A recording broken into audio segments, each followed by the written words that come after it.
Welcome to ஜஸ்ரீதா kitchen. இன்றைக்கி ஹெல்த்தியான கொத்தமல்லி சாதம் செய்யலாம்.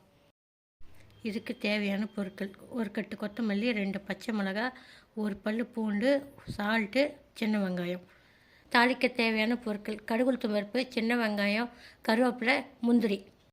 இதை செய்ய நம்ம கொத்தமல்லி, பச்சை மிளகாய், பூண்டு, உப்பு போட்டு அரைச்சிட்டு வரலாம். இதை தாளிக்க ஒரு ஸ்பூன் எண்ணெய், அதில் கடுகு உளுத்தம் பருப்பு போடலாம்.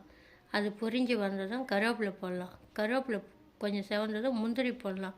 முந்திரி பொன்னிறமாக வந்ததும் சின்ன வெங்காயம் போட்டு கொஞ்சம் சின்ன வெங்காயம் நல்லா வதங்குற வரையும் வதக்கிட்டு, அதுக்கப்புறம் அரைச்சி வச்ச விழுதை அதில் ஊற்றி பச்சை வாசனை போகிற வரையும் வதக்கிக்கலாம். இது நல்லா வதங்கி வந்துச்சு. சுட சுட சாதம் போட்டு நல்லா மிக்ஸ் பண்ணிக்கலாம். இப்போ ஹெல்த்தியான கொத்தமல்லி சாதம் ரெடி. சுட சுட பரிமாறலாம் வாங்க. இது ரத்தத்தை சுத்தப்படுத்தும். உங்களுக்கு எங்கள் பார்த்து தந்துட்டு பிடிச்சிருக்கோன்னு நினைக்கிறேன். சப்ஸ்கிரைப் பண்ணிட்டு பெல் பட்டனை ப்ரெஸ் பண்ணுங்கள்.